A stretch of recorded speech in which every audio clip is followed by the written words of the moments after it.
নমস্কার বন্ধুরা, জ্যোৎস্না রীতি কথায় আইটি নতুন পর্বে তোমাদের সকলকে স্বাগত জানাই। বন্ধুরা, আজকের পর্বে তোমরা জানতে পারবে 2025 সালে পিতৃপক্ষ কবে থেকে শুরু হচ্ছে এবং কবে শেষ হচ্ছে, এবং এর পাশাপাশি জানতে পারবে যে এই পিতৃপক্ষের মধ্যে কোন কোন তারিখে শ্রাদ্ধ ও তর্পণ করার শুভ সময় রয়েছে এবং প্রত্যেকটি তিথি কী নামে পরিচিত তাও তোমরা জানতে পারবে। তাই স্কিপ না করে পুরো পর্বটি দেখো। ভালো লাগলে অবশ্যই শেয়ার করে দেবে, লাইক করে দেবে, পাশে বেল আইকনটিকে অবশ্যই প্রেস করে রাখবে যাতে পরবর্তী ভিডিও নোটিফিকেশন সবার আগে তোমাদের কাছে পৌঁছে যায়। বন্ধুরা, পূর্বপুরুষদের আত্মিক শান্তি কামনায় উদ্দেশ্যে শ্রাদ্ধকর্ম ও তর্পণের উত্তম সময় হলো পিতৃপক্ষ।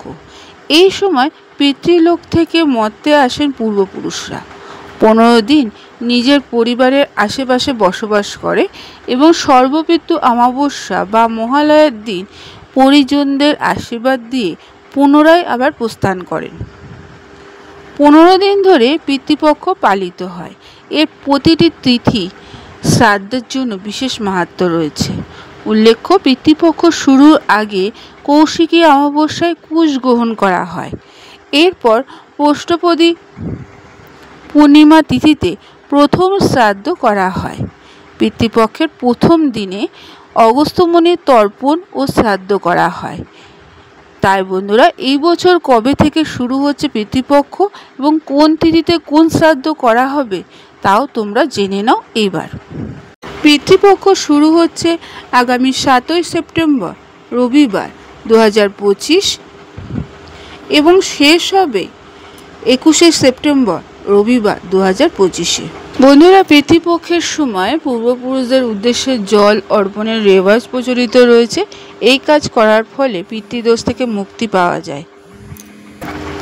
বন্ধুরা, পিতৃপক্ষর সময় পূর্বপুরুষদের উদ্দেশ্যে জল অর্পণের রেওয়াজ রয়েছে। এই কাজ করার ফলে পিতৃদোষ থেকে মুক্তি পাওয়া যায় বলে মনে করা হয়। কোনো পুরোহিত বা ব্রাহ্মণের সাহায্যে এই ক্রিয়া করতে হয়। ক্রিয়ার শেষে ব্রাহ্মণদের দক্ষিণা দেওয়া হয়, ভোজন করানোর প্রথা রয়েছে। এই সময় অনেকে দরিদ্রদের নানা জিনিস দান করে থাকে। তর্পণের পর কাক ও কুকুরকেও খাওয়ানোর রেওয়াজ আছে। এটা শুভ বলে বিবেচনা করা হয়। এবার বন্ধুরা, পিতৃপক্ষের তিথি ও তারিখ সম্পর্কে আমরা জেনে নেব। 7ই সেপ্টেম্বর রবিবার 2025 পূর্ণিমা তিথির শ্রাদ্ধ বা পিতৃপক্ষের সূচনা। 8ই সেপ্টেম্বর সোমবার 2025 প্রতিপদা তিথির শ্রাদ্ধ। 9ই সেপ্টেম্বর মঙ্গলবার 2025 দ্বিতীয়া তিথির শ্রাদ্ধ। 10ই সেপ্টেম্বর 2025 বুধবার তৃতীয়া ও চতুর্থী তিথি একসঙ্গে শ্রাদ্ধ করা হবে, কারণ তিথিক্ষয়ের কারণে একই দিনে তৃতীয়া ও চতুর্থী শ্রাদ্ধ করা হয়ে থাকে। 11ই সেপ্টেম্বর বৃহস্পতিবার 2025 ভরণী তিথি বা পঞ্চমী তিথি শ্রাদ্ধ। 12ই সেপ্টেম্বর শুক্রবার 2025 ষষ্ঠী তিথির শ্রাদ্ধ। 13ই সেপ্টেম্বর শনিবার 2025 সপ্তমী তিথির শ্রাদ্ধ। 14ই সেপ্টেম্বর 2025 রবিবার অষ্টমী তিথির শ্রাদ্ধ। 15ই সেপ্টেম্বর সোমবার 2025 নবমী তিথির শ্রাদ্ধ। 16ই সেপ্টেম্বর মঙ্গলবার 2025 দশমী তিথির শ্রাদ্ধ। 17ই সেপ্টেম্বর বুধবার 2025 এই দিন একাদশী তিথি শ্রাদ্ধ। 18ই সেপ্টেম্বর 2025 বৃহস্পতিবার দ্বাদশী তিথি শ্রাদ্ধ। 19শে সেপ্টেম্বর শুক্রবার 2025 ত্রয়োদশী তিথি শ্রাদ্ধ বা মঘা শ্রাদ্ধ।